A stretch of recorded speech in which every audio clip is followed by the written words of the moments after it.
మనతో ఎవరు ఎలా ప్రవర్తిస్తే మనం కూడా వాళ్ళతో అలాగే ప్రవర్తించాలి. తప్పులేదు. తప్పని ఏ పురాణము చెప్పలేదు, ఏ వేదము చెప్పలేదు. అందరూ మనవాళ్లే కదక్కా.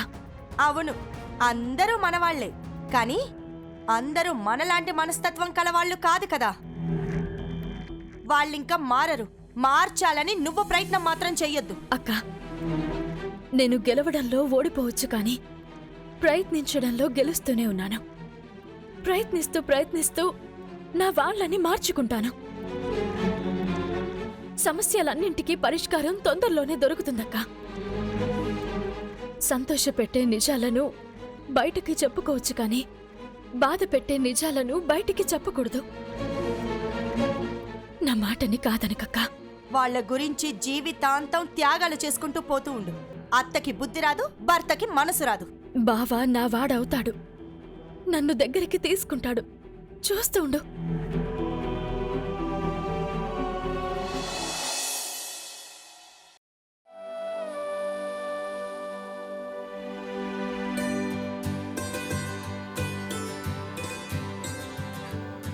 ఏంటి సార్, పొద్దు పొద్దున్నే డబ్బులు లెక్క పెట్టుకుంటున్నారు? నేను సంపాదించిన డబ్బమ్మా. మొదటి నెల జీతం అనుకో. వాటితో ఏం చేద్దామనుకుంటున్నారు? అమ్మకిచ్చేస్తాను. తిరిగి అమ్మ దగ్గర నుంచి నా ఖర్చులు కొంత తీసుకుంటాను. అంతేనా? ఏ, నీకేమైనా కావాలా? నాకేం వద్దులేండి. మరెందుకు అలా అడిగావు? జీతం రాగానే మగాడు తల్లితో పాటు మరొకరి గురించి ఆలోచిస్తాడు. అదెవరో చెప్పుకోండి చూద్దాం. ఇంకెవరుంటారు? ఎవ్వరూ ఉండరు. అయ్యో రామా, ఆలోచించకుండా అలా పుస్సుకుమని అనేస్తారేంటి? బాగా ఆలోచించండి. ఇంకొక క్లూ కూడా ఇస్తాను. కొన్నిళ్లలో అయితే అమ్మకు కూడా డబ్బులివ్వకుండా మరొకరికిస్తాడు. అమ్మకేమైనా తీసుకునొస్తే అమ్మతో సమానంగా మరో మనిషికి కూడా తీసుకొస్తాడు.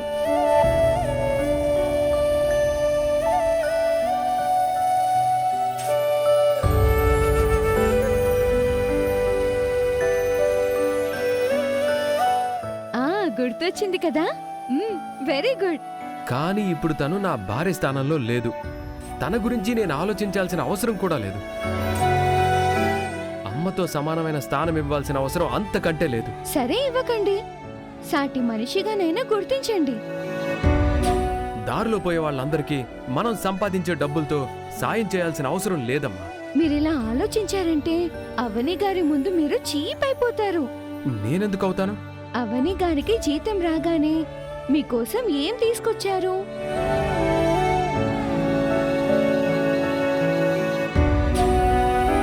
చెప్పండి. అంటే డ్రెస్ తెచ్చిచ్చింది.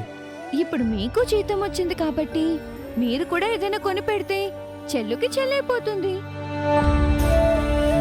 అవని గారికి మీరంటే ఇంకా ప్రాణం ఇచ్చేంత ప్రేమ ఉంది.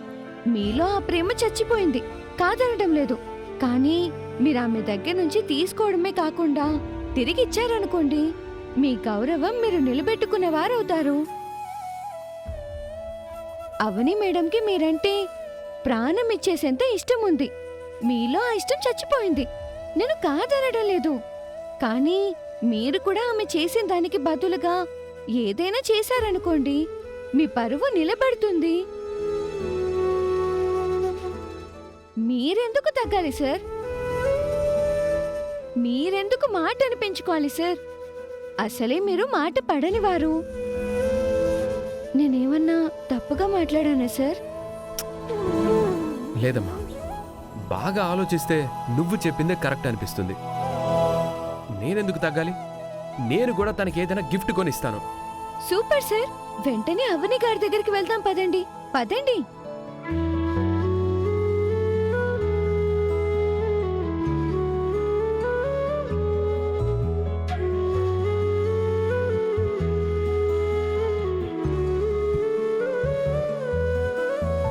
ఇటువంటి చిన్న చిన్న పనులతోనే అమ్మా నాన్నల్ని వీలైనంత తొందరగా దగ్గర చేయాలి.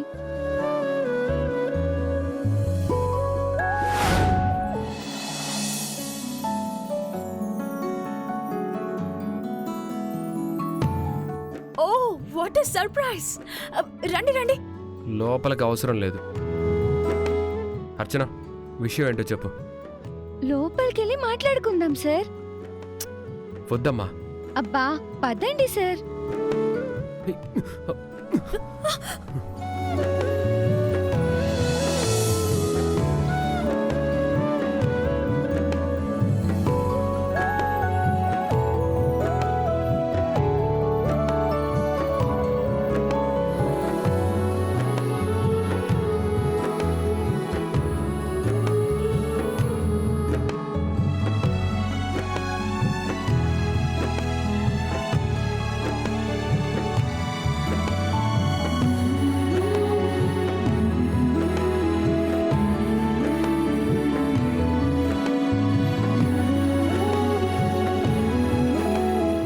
అయ్యిందా?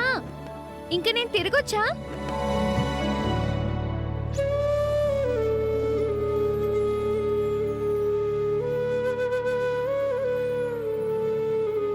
శ్రీకర్ గారు మీరు చెప్పండి.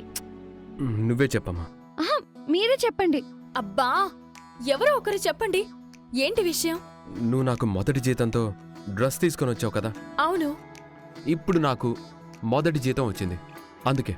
అందుకే నువ్వు నా కోసం ఏదైనా తీసుకొచ్చావా? తీసుకురాలేదు. అందుకే ఈ 3000తో నీకు నచ్చిన చీర కొనుక్కో. తీసుకో. అవసరం లేదు. ఏ ఇవి సరిపోవా? సరిపోవని నేను అన్నానా? మరేంటి ప్రాబ్లం? నేను నీకు డ్రెస్ తెచ్చాను కానీ డబ్బులు ఇవ్వలేదు కదా. నీకు ఏ కలర్ ప్యాంట్ అయితే బాగుంటుందో, ఏ కలర్ షర్ట్ అయితే నచ్చుతుందో అని బట్టల షాపులో 2 గంటలు కుస్తీ పట్టి మరీ ఆ డ్రెస్ ని తీసుకొచ్చాను. నీలా సింపుల్ గా డబ్బులు ఇవ్వలేదు. ఆ కష్టం వెనుక, ఆ శ్రమ వెనుక, ఆ ఇంట్రెస్ట్ వెనుక నీ మీద నాకున్న ప్రేమ అందరికీ తెలిసింది. నీకు మాత్రం తెలియలేదు. ఇప్పుడు నువ్వు కూడా నాకు ఏ చీరైతే బాగుంటుందో, ఏ కలర్ అయితే నాకు నచ్చుతుందో అటువంటి చీరని కొనుక్కొచ్చి ఇస్తేనే నేను తీసుకుంటాను. లేదంటే నాకు ఈ డబ్బులు అవసరం లేదు. చూసావా అర్చన అలా మాట్లాడుతుందో? సార్, మేడం గారు మాట్లాడిన దాంట్లో తప్పేముంది? గిఫ్ట్ అంటే డబ్బు రూపంలో ఉండకూడదు కదా, దానికి విలువ ఉండదు. మీరు అస్సలు తగ్గకండి. మీ గౌరవం మీరు నిలబెట్టుకోండి. మేడంని షాప్ దగ్గరికి తీసుకెళ్ళి నచ్చినవి కొనివ్వండి. చాలా బాగుంటుంది. అప్పుడు అప్పుడు మీ పరువు పెరిగిపోతుంది. అంతే అంటావా? అంతే సార్. సరే, షాప్కి వెళ్దాం పద. ఆహాహా, ఇప్పుడు నచ్చావు. పద పద పద. పద.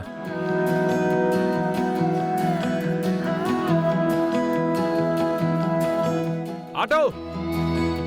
ఆటోనా? నేను రాను. మరి నీ బైక్ మీద వస్తాను. నో. ఆ అయితే నీ చీరలు నాకేం అవసరం లేదులే.